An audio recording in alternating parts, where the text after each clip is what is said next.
सत साहिब सतगुरुदेव की जय। बंदी छोड़ कबीर साहिब जी की जय। बंदी छोड़ गरीबदास जी महाराज जी की जय। स्वामी राम देवानंद जी गुरु महाराज जी की जय हो।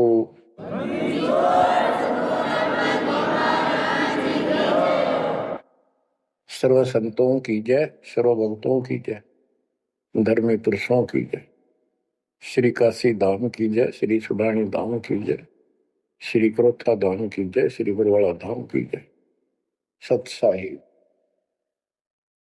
परमपिता परमात्मा की प्यारी आत्माओं, परमेश्वर कबीर जी ने आपके ऊपर विशेष रजा की है। आप अमर कथा सुन रहे हो, सत्यनारायण कथा सुन रहे हो, और आप कहीं भी बैठे हो, दाता ने कैसी दया कर दी। चलते फिरते बैठकर परमात्मा का गुणगान सुनो। बच्चों, ये सत्संग जो है ये आध्यात्मिक पढ़ाई है, ये आध्यात्मिक शिक्षा है। इसको समझने के लिए भी काफी समय की आवश्यकता है। जैसे बच्चे स्कूल जाते हैं, यानी 15-16 वर्ष तक तो वो टोटली फ्री होते हैं। अपनी पढ़ाई करो, ट्यूशन लगवाओ, क्लास में पढ़ो। तो ऐसे करते करते वो विद्वान बन जाते हैं, डॉक्टर बन जाते हैं, इंजीनियर बन जाते हैं और बड़ी बड़ी शिक्षाएं प्राप्त कर देते हैं। इसी प्रकार आपको ये आध्यात्मिक लेक्चर अटेंड करते रहना चाहिए। संसारिक काम भी करो, शिक्षा ग्रहण भी करो, लेकिन ये शिक्षा साथ जरूर ग्रहण करो। इसके बिना सब व्यर्थ है। वो तो सिर्फ पेट के लिए, रोजी रोटी के लिए। जो भी कर्म हम करते हैं सब रोजगार के लिए होता है, और वो रोजगार करते करते नुकसान हो जाता है। सब कुछ करते करते हानि हो जाती है, कोई लाभ नहीं मिलता। इधर कमाते हैं, उधर रोग हो जाता है, यहां से कमाया उधर खत्म हो गया। तो परमात्मा के चरणों में आने के बाद, इसकी शरण आ जाने के बाद, तो ये इस तरह के कष्टों को कम कर देगा। परमात्मा की महिमा भी ना सुने, भक्ति ना करें और काम में ज्यादा ध्यान दें, कभी नुकसान ना हो जाए। और वो करते करते हो जाता है, फिर घर के रहते ना गांठ के। इसलिए काम अवश्य करो, पर इसमें नागा ना करो। परमात्मा की महिमा अवश्य सुनो और भक्ति डेली करो। सुबह दोपहर शाम के परमात्मा की स्तुति। आजकल तो अनपढ़ भी कर सकते हैं, मोबाइल घर घर है, उसमें लगाओ आरती सुबह दोपहर शाम की, आराम से सुनो। काम भी करते रहो, खाना बना रहे हो, आरती चल रही है, बहुत बढ़िया, ध्यान आरती में रहेगा। जैसे ड्राइवर गाड़ी चलाते हैं, ड्राइविंग तो बहुत सावधानी का काम होता है, लेकिन उसमें बातें करते रहते हैं, वो चलाता भी रहता है। इसी प्रकार इस समय का ऐसे सदुपयोग करो, श्रवण भी करो, गाड़ी भी चलाओ, तो आरती भी लगा लो, उसके अंदर चलते रहो, सुनते रहो। तो परमात्मा ने आपके ऊपर रजा करने में कसर नहीं छोड़ रखी। और अब आप भी चौकस हो जाओ, सतर्क हो जाओ, समर्पित और दृढ़ हो जाओ। तो बच्चों, ये है वो तत्व ज्ञान। और अभी तक तो हमारे को अध्यात्म का सिर पैर भी ज्ञान नहीं था। और जब तक बच्चों हमें विश्वास नहीं होता कि परमात्मा कौन है, इसका प्रमाण कहाँ है, कहाँ प्रूफ है, और हमारी आत्मा इस बात को नहीं स्वीकार कर लेती क्या सचमुच यही सत्य है, तब तक हम भक्ति भी करते रहते हैं और आत्मा अस्थिर रहती है, मन अस्थिर रहता है, कोई भी कोई साधना बताता है हम उसी को करने के लिए तत्पर हो जाते हैं। वो पहले वाली तो छोड़ते नहीं और भी शुरू कर देते, क्योंकि हमें चाह है परम पिता की। हमें इस बात का एहसास है कि एक शक्ति है जो हमारे दुखों का निवारण करती है, किस्मत से भी अलग देती है। किस्मत में दुख आया, प्रारब्ध में कष्ट हुआ, तो हम उसके निवारण के लिए किधर झाड़ फूक वालों के पास, कहीं हाथ दिखाने गए, कहीं पहाड़ों पर किसी ने बताया वहां गए, व्रत रखने को कहा वो रखा। हमने हर तरह से कोशिश की कि कोई सुख प्राप्त हो, ज्यादा धन प्राप्त हो, लेकिन ऐसा कुछ नहीं हुआ।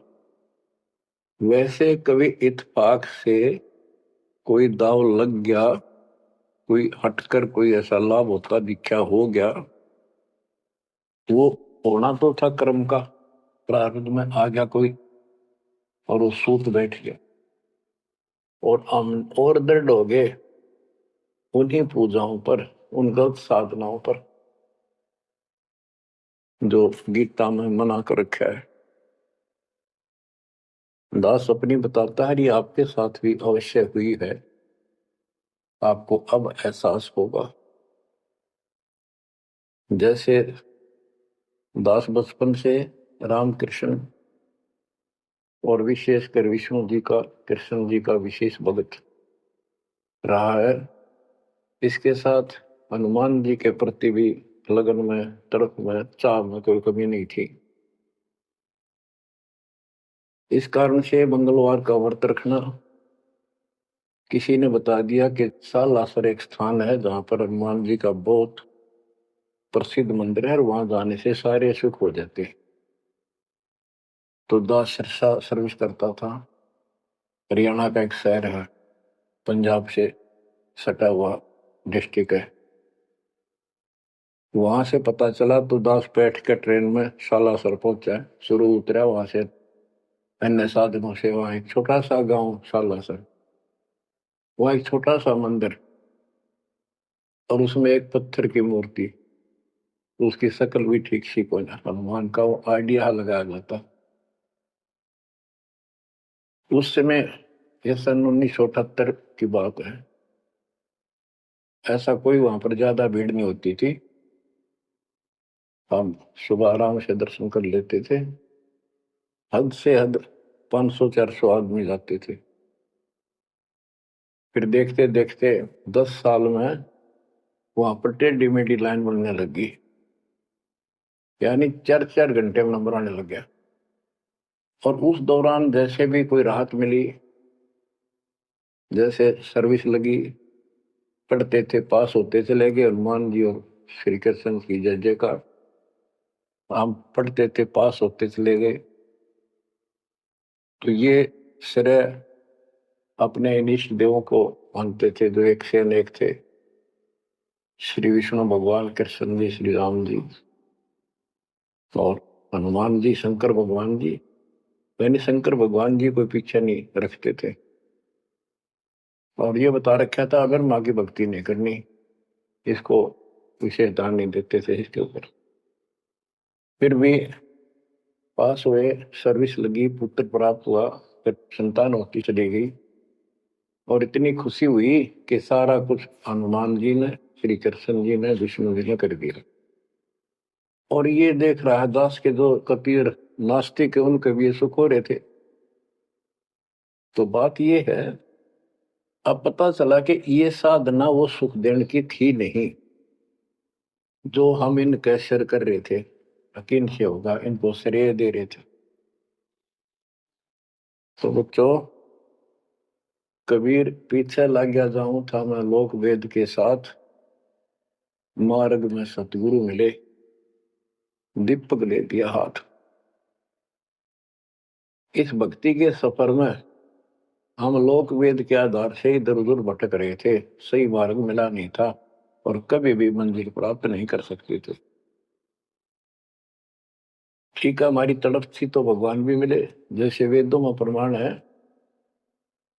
ऋग्वेद मंडल नंबर 9 सूक्त चमन मंत्र 3 में, कि परमात्मा सबसे ऊपर के लोक में बैठा है। फिर ऋग्वेद मंडल नंबर 9 सूक्त 82 1 2 3 में, ऋग्वेद मंडल नंबर 9 सूक्त 86 के 26 27 में, ऋग्वेद मंडल नंबर 9 सूक्त 96 के 16 से 20 तक,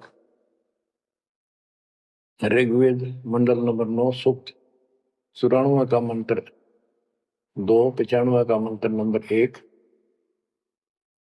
इन सब में मिलाकर एक निष्कर्ष निकलता है कि परमात्मा ऊपर से गति करके आते हैं और यह अच्छी आत्माओं को मिलते हैं। एक कविता काव्यनों यानी लोकोक्तियों, शब्दों, वाणियों, साखियों के माध्यम से अध्यात्म ज्ञान अपने मुख कमल से बोलकर सुनाते हैं। और वो एक कवि की तरह आचरण करते हुए वर्जम घूमते फिरते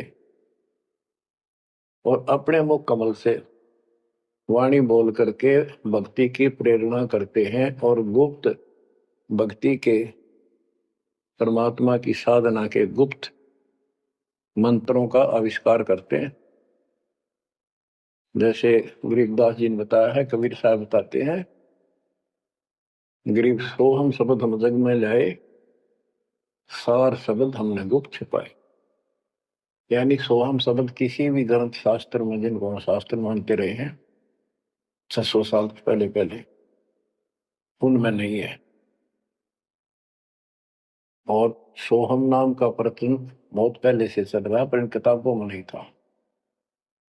क्योंकि कबीर साहब कहते हैं, हम बैरागी ब्रह्म पद सन्यासी महादेव, सोहम मंत्र जय शिव जी को करे हमारी शेष। उनको ज्ञान समझा सबको। ज्ञान इतना गजब का है, एक बार आत्मा जरूर पकड़ लेती है और नाम की भी इच्छा करती है, तो उस समय जब परमात्मा अपना ज्ञान सुना रहे होते हैं, काल निकल जाता है उस आत्मा से और आत्मा ध्यान से सुनती है, सत्य मान लेती है। तो इन्होंने, ब्रह्मा जी ने, विष्णु जी ने, शिव जी ने, सबने नाम दे दिए। इनमें सॉफ्टवेयर लगा दिया परमात्मा ने। विष्णु जी में हरियम का, शिव जी में सोम का, ब्रह्मा में ओम का, और वही आज हमारे को लगा दिया। अब हम अपना काम इनसे डायरेक्ट ले रहे हैं। तो कहने का भाव ये है कि जिस समय परमात्मा अपना ज्ञान सुनाते हैं, काल भाग जाता है। परमात्मा के वहां से आते ही काल प्रवेश कर जाता है, उनकी बुद्धि को फेर देता है। इसी कारण से दोबारा इन्होंने परमात्मा की वाणी सुनी नहीं, विचार नहीं सुना, और ये धोखा खा गए। हमने भी बहुत बार धोखा खा लिया, संकों बार हम ये कष्ट उठा चुके और ये धोखा खा चुके हैं। तो अपने भगवान को छोड़कर इन बकवादा बड़े रहे। मानुष जन्म पाएकर खोवे, सतगुरु विमुखा युग युग रोए। बच्चों, गिरीश सतगुरु संगत छोड़कर लाख वर्ष जप कीन, इंद्रिय क्रम ना मोक्ष होए, अरे काल के आदि। जैसे आपको बार बार समझाया जाता है कि सतगुरु से विमुख होने के बाद हम आज से 600 वर्ष पहले परमात्मा से विमुख हुए थे। उसके बाद हम पता नहीं किन किन धर्मों में जन्मे, कभी भक्ति की कभी ना की। भक्ति करते थे और भक्ति ही नहीं थी, लेकिन मालिक फिर भी हमें उन प्रत्येक मानव शरीर में मिले हैं और सच्ची राह दिखाई है। हमने कुछ दिन की साधना अवश्य की है, फिर छोड़ दी, और जिसके कारण परमात्मा हमें चार्ज कर गए। उस चार्जिंग के कारण आज तक आपके हृदय में मालिक की चाह और भक्ति की तरफ बनी हुई थी और मनुष्य जीवन मिलते रहे। क्योंकि हम 600 साल पहले गुरुद्रोही नहीं हुए थे, सतगुरु विमुख हो गए थे। सतगुरु विमुखा युग युग रोआ, मानुष जन्म पाकर खोए। एक उदाहरण देता हूं। एक राबी नाम की लड़की, जिसको राबिया भी कहा, मुसलमान धर्म में जन्मी, वह पिछले सतयुग से मालिक के उनके साथ लगे थे अपनी बेटी को, अपनी आत्मा के। गरीबदास जी ने बताया है कि कबीर साहब बताते हैं, दो दिन मेरी शरण है, यानी एक बार किसी युग में चाहे वो 10 दिन भी नाम ले ले, फिर छोड़ दिया वो, मालिक उसको अपने खाते में खींचता है। और फिर उसको धीरे धीरे धीरे धीरे, देखो अपने पिता को देखो, हमारे लिए कितना कष्ट उठा रहे, उसको धीरे धीरे चार्ज करते रहते हैं, चार्ज करते रहते हैं, भक्ति की तरफ जन्म जन्मांतर बढ़ाते रहते हैं। उसी कर्म अनुसार, उसी क्रिया में वो लड़की आत्मा रब्बी बनी हुई थी। मुसलमान घर में जन्म था, 12-13 साल की बेटी थी, भेड़ बकरियां चरा रही थी। और वो सारी सृष्टि के रचनहार हमारे पिता अपनी बेटी के लिए उस जंगल में पहुंच गए, घास फूस पर बैठ के जाकर बेटी के पास मुसलमान धर्म जिंदा का रूप बनाया। हमारे अंदर एक धर्म कर्म की ये भी एक समस्या है कि हम अपने धर्म वालों को महत्व देते हैं, दूसरों से नफरत करते हैं। ये काल की चाल है। इसलिए दाता सौ सब क्षेत्र में करूं अपने जन के काज, हिरण्यकशिपु जो मार दो नरसिंह के साथ। इब्राहिम सुल्तान दम के बंदी बन के चले गए, एक नौकरानी बन के चले गए। क्या पड़ा था उनको?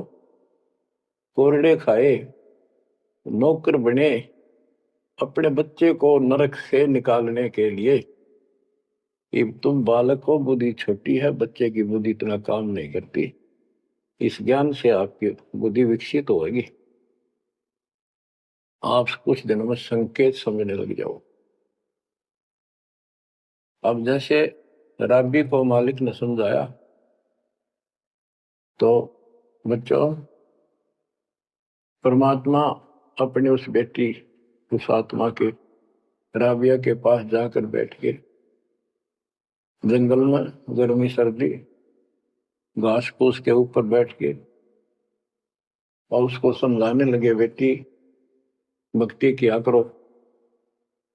तो बच्ची थी, जैसे उस धर्म के अंदर जन्मी थी, उसमें जो साधना बताते थे उसको कहती थी हम करते हैं, ऐसे करते हैं, नमाज करते हैं, ईद बकरीद मनाते हैं।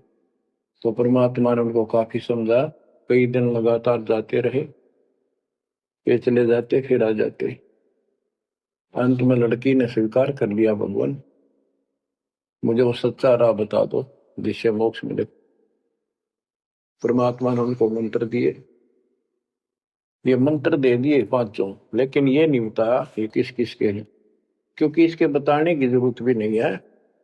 या तो चाबी है, किसी भी खजाने की है या कोई और सामान वाले की है, उस ताले के लाओ, खुल जाएगा और उसमें वो सामान आपको मिल जाएगा। फिर भी याद होना आवश्यक है कि ये इसमें यूं सामान है, इसमें ये सामान है।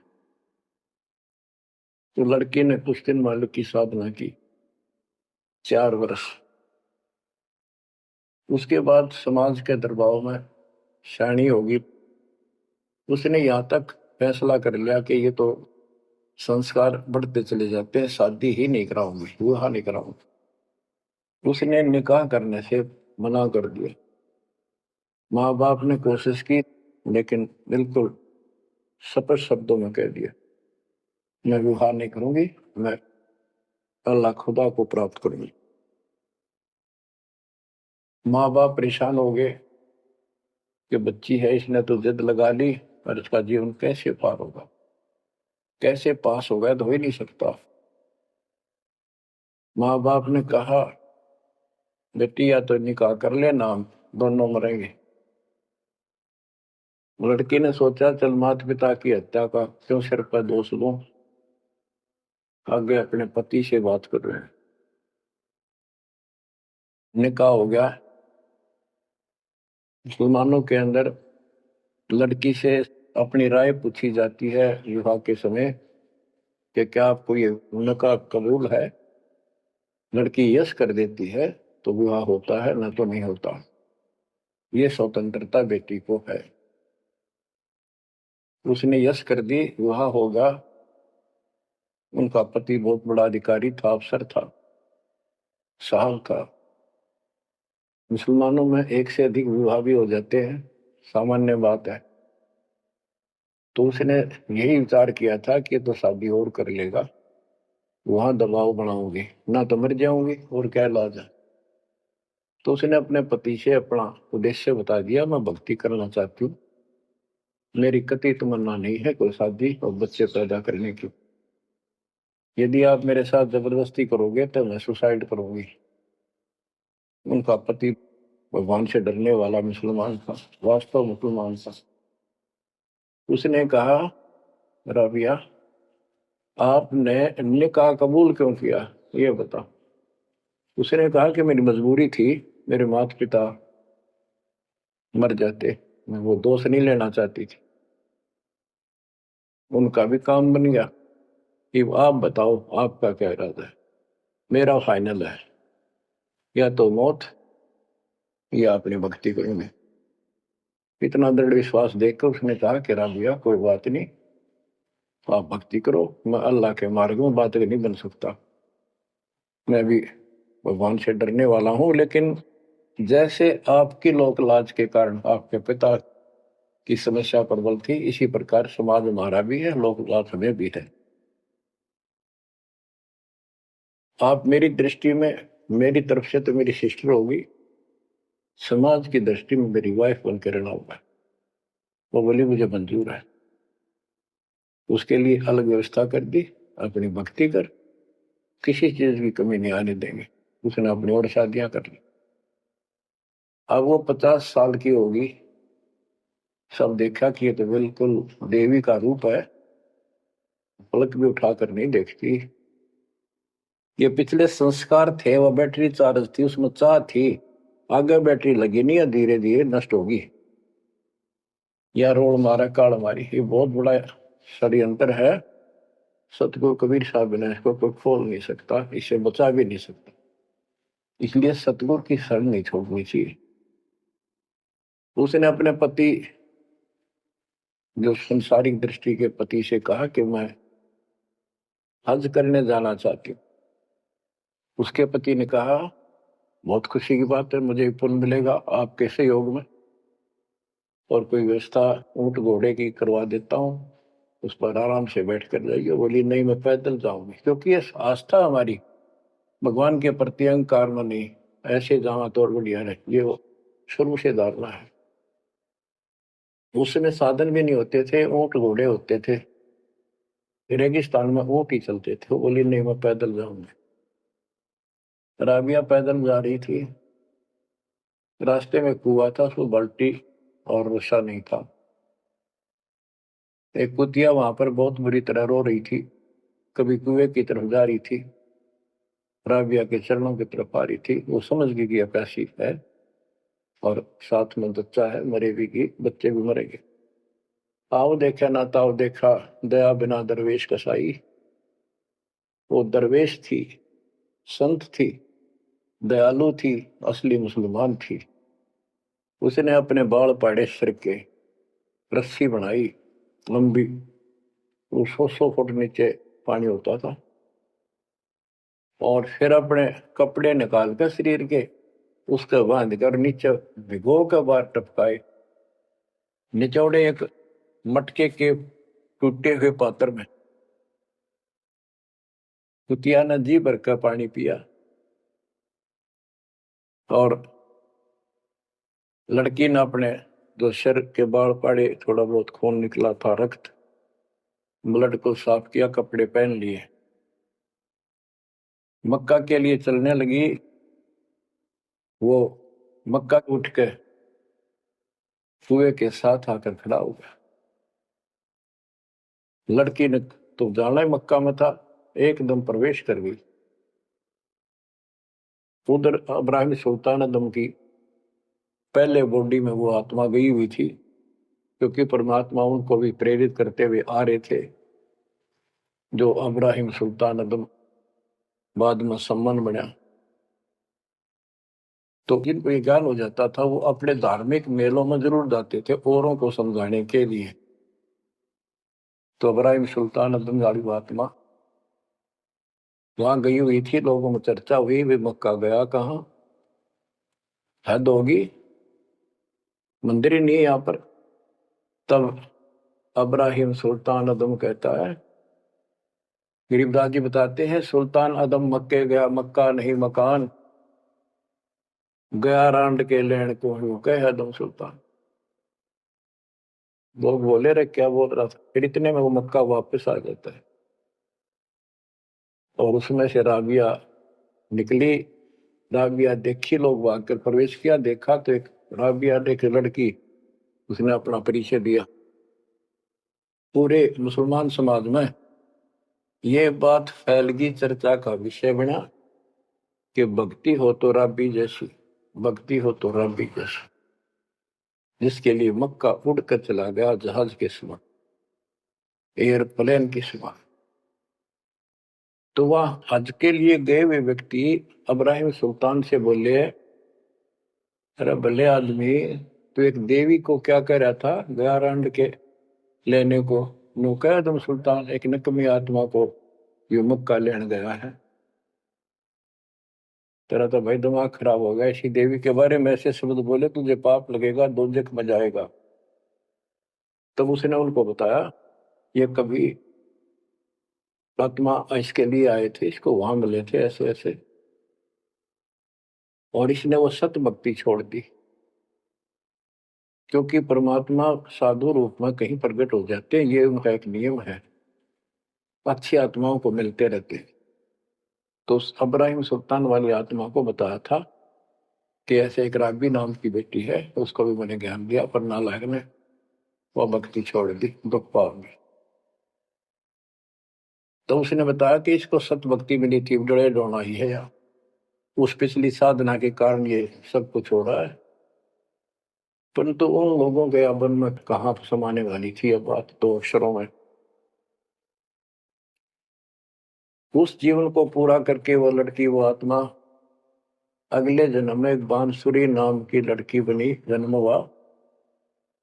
धार्मिक शब्द सुनाया करती थी, बड़ी प्रबल, क्योंकि प्रेरणा थी, उसमें भी अनमैरिड रही वो।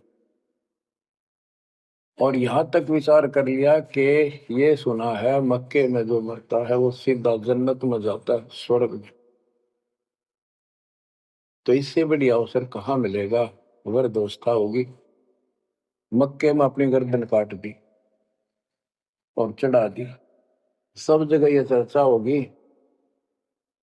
भाई बांसुरी तो जन्नत में जाएगी, सिद्ध दरवाजे खुले हैं। अब बताओ, वो तो लोक वेद था, तत्व ज्ञान क्या कहते हैं।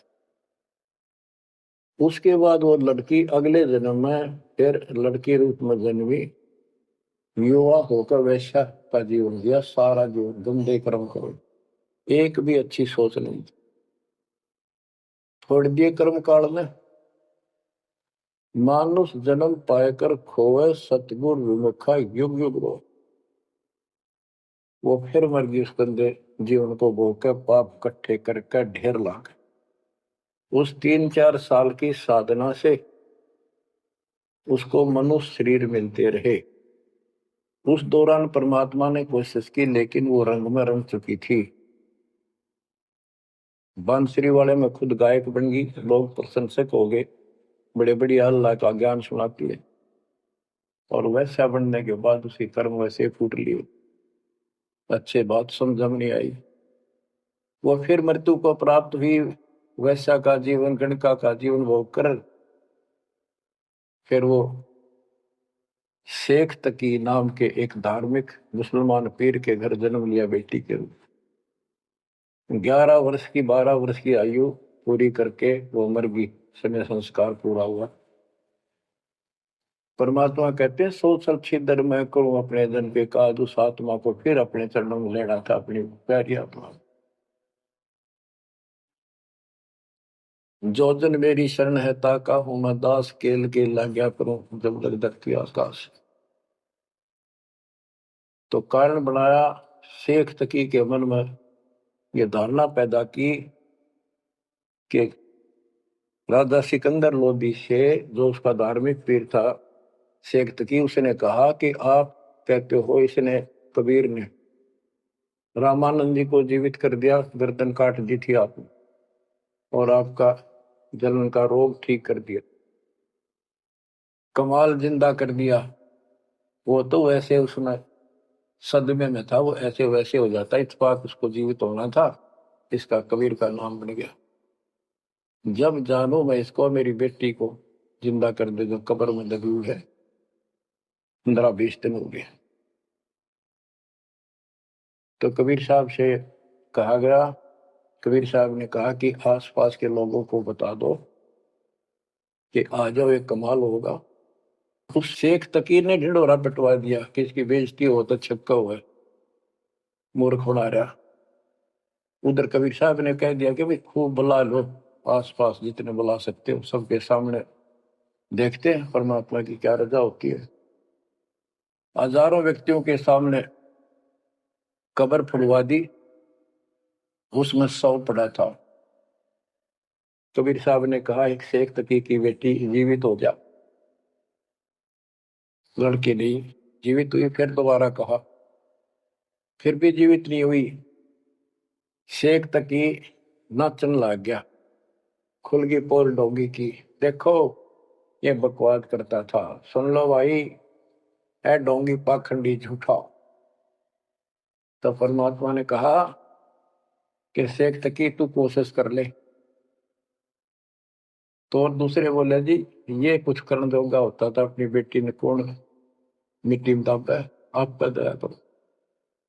तब कहा है कबीर की बेटी जीवित हो और बाहर आ बेटा। इतना ही कहना था, सारा शरीर में कंपन हुई, डेड बॉडी जीवित होगी, और उठ के बेटी बाहर आ गई, मालिक के चरणों में मस्तक टेका। 1.5 घंटा तक अपनी पिछली गलतियां और कबीर भगवान की समर्थता सबके सामने बताई, और कहा कि ऐसे ऐसे मुझे भगवान मिले थे अल्लाह, ये खुद अल्लाह अकबर है, पूरी सृष्टि के रचने वाले, सबके दुख दूर करने वाले। मेरे कर्म फूट गए, मैं इनको छोड़कर ऐसे ऐसे गंदे जीवन जी के मैं आज फिर इनकी कृपा हुई, मेरे जीवन शेष नहीं था।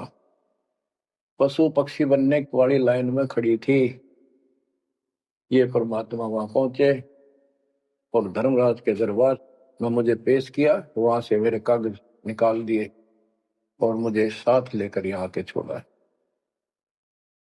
बोलो सतगुरु देव की जय हो, बंदी छोड़ कबीर साहिब की जय हो।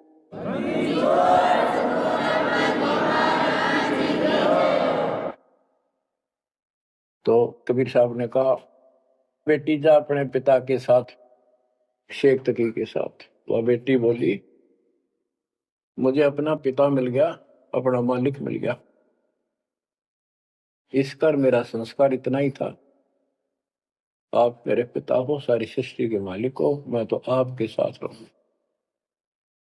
अपने गुरु के मैं संग संग होली, अपने गुरु के मैं संग संग होली, सखेरे मोहे नेकन आई लाज, आज मोहे गुरु दर से दिखाए।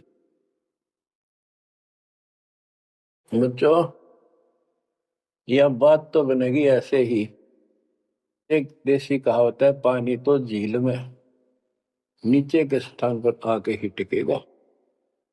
वैसे पलट में कितना ऊंचा चढ़ जाए, लेकिन टिकेगा वहीं आके। मन का तूफान बकवादों का, कहीं धक्के खा लो, आके बात बनेगी सतगुरु शरण। गरीबदास जी कहते हैं, गरीब सतगुरु संगत छोड़कर लाख वर्ष जब की, इंद्रिय कर्म ना मोक्ष हो, रहे काल के आखी।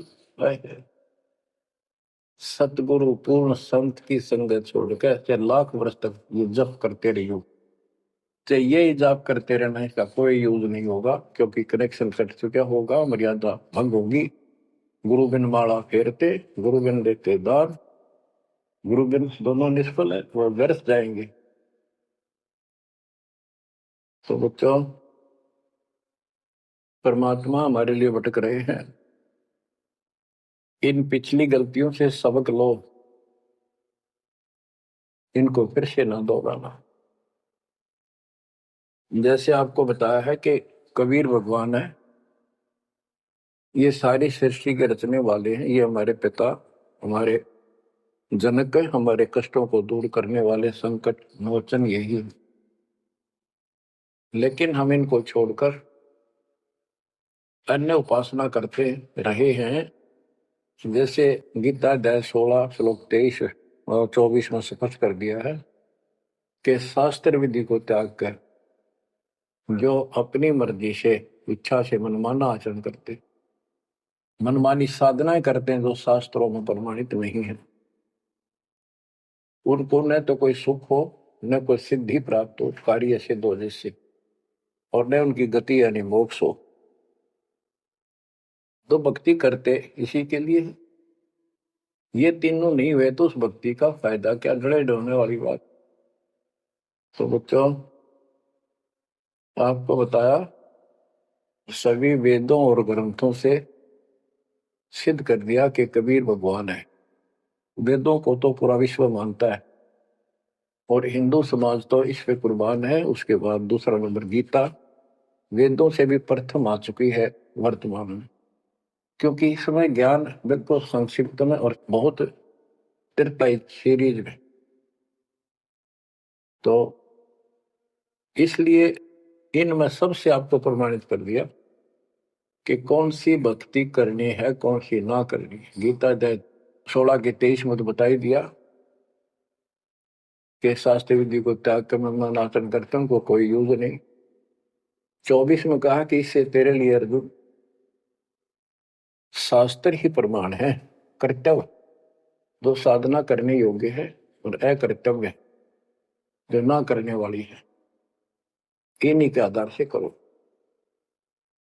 गीता अध्याय 9 श्लोक 25 में कहा कि भूत पूजने वाले भूतों को प्राप्त होंगे, पितर पूजने वाले पितरों को प्राप्त होंगे, देवताओं की भक्ति करने वाले देवताओं को प्राप्त होंगे, और मेरी भक्ति करने वाला मुझे प्राप्त होगा। अपनी साधना का पूरी गीता में 8वें अध्याय के 13वें श्लोक में एक मंत्र बताया है, ओम इति एक अक्षरम ब्रह्म व्यवहारण माम अनुसमरण यह प्रयाति तजन देव से याति प्रभाव। मुझ ब्रह्म का केवल एक ही मंत्र है जिसका जाप करना अंतिम शास्त्र जो इसकी साधना करता है वो मेरे से इस ओम से प्राप्त होने वाली गति को प्राप्त होता है।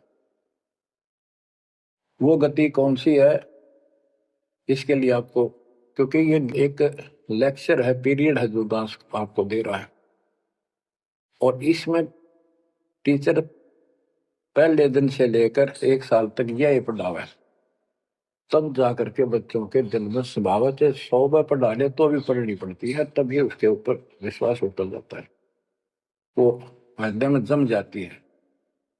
श्री देवी भागवत के 6ठे स्कंद में हिमालय राजा को देवी, वो देवी का परम भगत था, कुछ बातें नहीं हो रही थी, तो उसने कहा मुझे मोक्ष दो।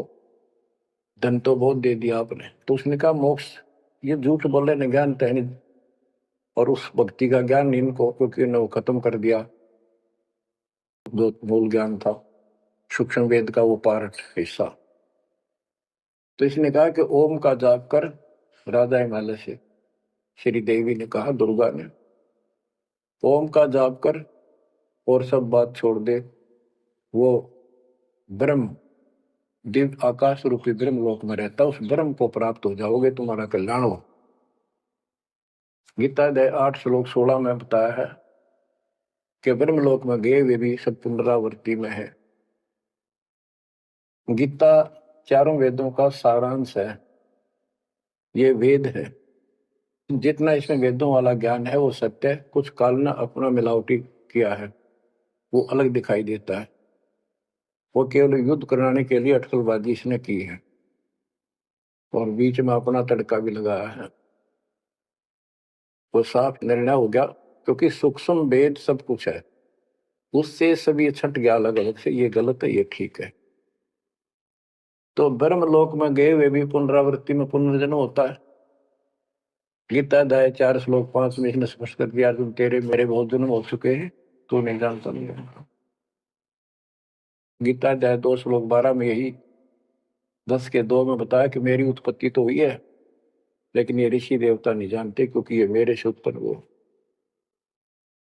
फिर उस ज्ञान को जैसे जहां से शुरुआत हुई थी कि परमात्मा सतलोक से सबसे ऊपर के लोक में रहता, वहां से चलकर गति करके आता है, अपना सच्चा ज्ञातम ज्ञान खुद बोलकर बताता है। गीता अध्याय 4 श्लोक 32 में, ये कोड वर्डों में है गीता ज्यादातर, उसमें बताया कि जो ज्ञान ब्रह्मणे मुखे सचिदानंद घन ब्रह्म ने अपने मुख कमल से बोली वाणी में बोला है, उस वाणी में विस्तार के साथ लिखा है, उससे ये पूर्ण मोक्ष होगा,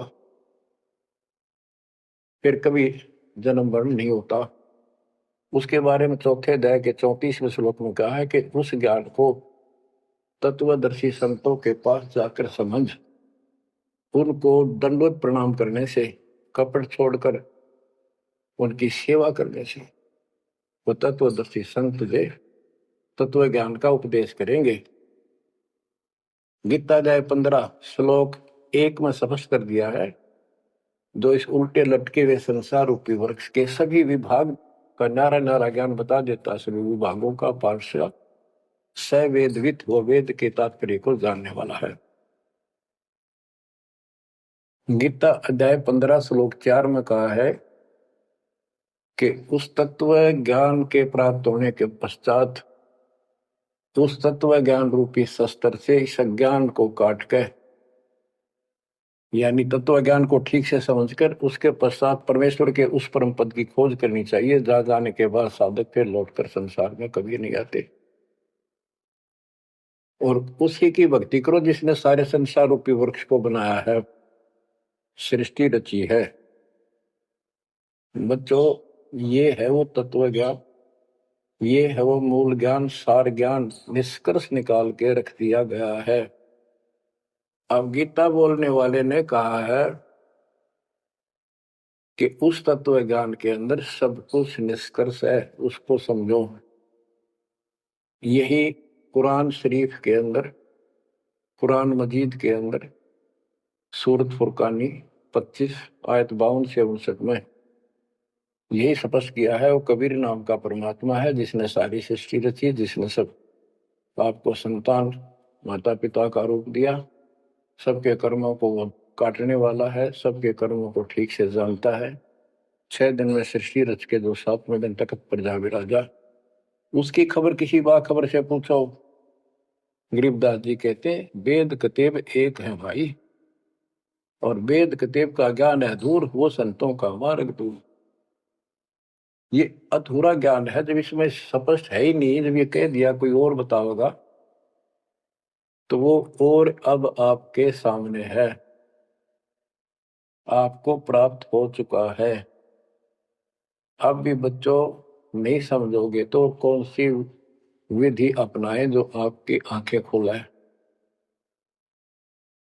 कबीर द्वार धनी के पड़ा रहे, धक्के धनी के खावे, 100 काल झकझोरी कर द्वार छोड़ नहीं जावे।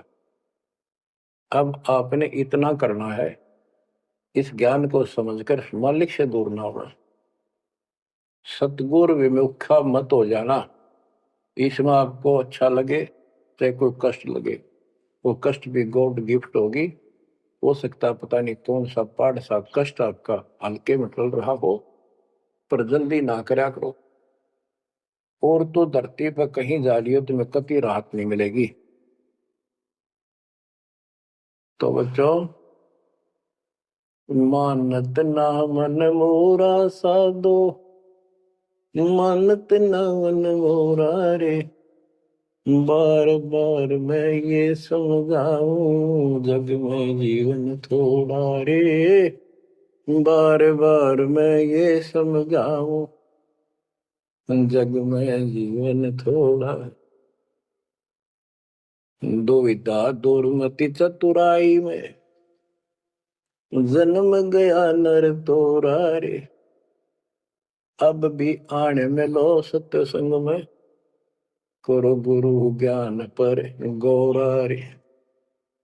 अब भी आने मिलो सत्संग में, करो गुरु ज्ञान पर गौरारी। शरण पड़े को गुरु संभाले, जानिक बालक भोला रे। कह कबीर तुम चरण चित राखो, जो सोई में डोरा रे। कह कबीर तुम चरण चित राखो, जो सोई में डोरा रे। मानत ना मन मोरा साधो, मानत ना मन मोरा रे। बार बार मैं ये समझाऊं, जग में जीवन थोड़ा रे। बच्चों, जैसे धागा सुई में चिपका रहता है, ऐसे लटके रहियो परमात्मा के दास के चरणों, मोक्ष मिलेगा सत साहिब।